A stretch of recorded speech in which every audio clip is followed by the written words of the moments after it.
Pernah dong denger omongan bahwa wah lagi nggak mood buat shopping nih gitu kan. Eh, Seolah-olah ya apa namanya shopping belanja aja perlu mood gitu. Tapi ya emang bener juga sih gitu ya.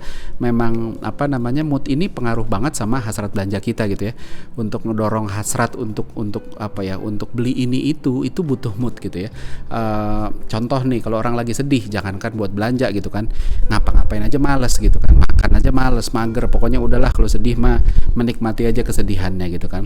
Orang yang marah juga sama. Orang yang marah itu kalau diajak belanja gitu energinya gede banget dan dia lagi ngerasa insecure ketika dia marah kan dia kecewa, dia ngerasa insecure sehingga ketika dipaksain dibawa belanja bisa-bisa mbak-mbaknya dimarah-marahin, nanyanya kayak curigaan banget gitu, mikirnya udah jelek duluan karena dia lagi ngerasa diperlakukan tidak adil atau dia ngerasa insecure atau apapun itu gitu ya. Nah sebaliknya kalau gimana dengan mood happy gitu ya, mood happy ini ideal banget buat orang-orang yang memang orang brand, orang marketing gitu ya. Kenapa? Karena mood happy ini ketika orang happy yang pertama dia nggak ngerasa ada ancaman sehingga dia akan akan lebih ayolah nggak curigaan gitu loh. Kalau ketika ada orang nawarin sesuatu dia nggak curigaan yang aneh-aneh gitu kan. Lihat aja orang lagi liburan, orang lagi dapat promosi jabatan, orang baru jadian dan lain sebagainya gitu ya. Mendadak itu tiba-tiba jadi nggak terlalu kritis dan lebih royal gitu, jadi lebih mau spending gitu kan. Faktor utamanya tadi sebenarnya mereka tidak merasa ada ancaman gitu ya. Nah tapi selain itu juga secara bawah sadar mereka ngerasa bahwa moodnya lagi enak nih, jangan dirusak dengan sesuatu yang nggak enak, dan pengen sesuatu terus habis itu ditolak itu juga sesuatu yang bisa dianggap sebagai ngerusak mood gitu ya. Dan penolakan pembelian ini juga termasuk sesuatu yang bisa dianggap merusak suasana gitu kan.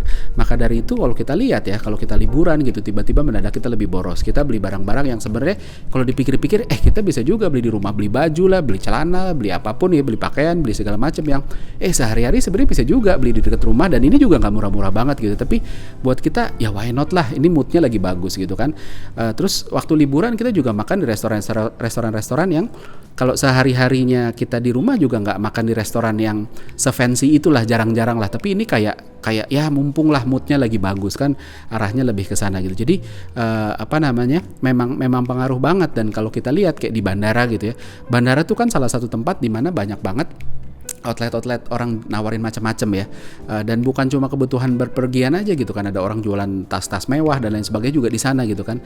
Nah dulu saya sempat mikir gitu, kenapa di bandara ada ini ya. Terus habis itu saya teliti, saya cari tahu gitu ya. Dugaan saya tuh begini, ini masih dugaan karena saya nggak pernah bikin penelitian ya. Tapi kalau di cross check dengan teorinya, sebenarnya gini, ketika orang traveling itu kan kebagi dua. Satu adalah business trip, kedua adalah leisure trip. Ada tiga sih, satu lagi sebenarnya trip yang memang harus dilakuin. Contohnya dia buat berobat lah atau apapun itulah gitu ya. Tapi yang majority itu kalau nggak bisnis, leisure gitu ya.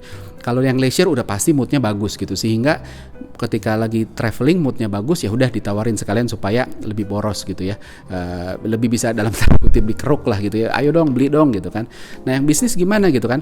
Bisnis ini sebenarnya menariknya adalah waktu berangkat moodnya positif, semangat karena ini ada sesuatu yang baru gitu. Namanya bisnis trip itu selalu ada sesuatu yang baru, bahkan ketika udah berulang, karena ini keluar dari kebiasaan. Nah begitu balik gitu kan, moodnya lebih positif lagi karena apa? Mereka udah jauh dari rumah, dari keluarga selama beberapa lama gitu. Jadi mereka pasti kangen dan moodnya positif. Wah, gue udah mau ketemu keluarga lagi nih gitu kan. Jadi satu positif, kedua bisa digoda juga karena ada rasa bersalah dari setiap orang yang bisnis trip itu pasti ada rasa bersalah. Kenapa kemarin saya ninggalin keluarga lah gitu ya, walaupun juga bukan direncanakan ya, memang tugas gitu ya. Jadi bisa digoda untuk kasih sogokan, nih lo sogokannya gitu. Karena brand harus bisa bangun mood bagus ini untuk bisa dapat penjualan lebih gitu ya. Caranya macam-macam gitu kan, mulai dari nyiptain environment yang seru gitu kan, apapun yang bagus gitu. Pokoknya harus dibikin lebih fun gitu ya, termasuk iklan-iklannya juga dibikin sesuatu yang lebih seru, moodnya positif, sehingga brand ini diasosiasikan sebagai sesuatu yang wah ini sesuatu yang seru nih. Jadi kalau berhubungan sama brand ini harus lebih positif supaya nggak ngerusak suasana, termasuk mau beli barang-barang yang ditawarin gitu.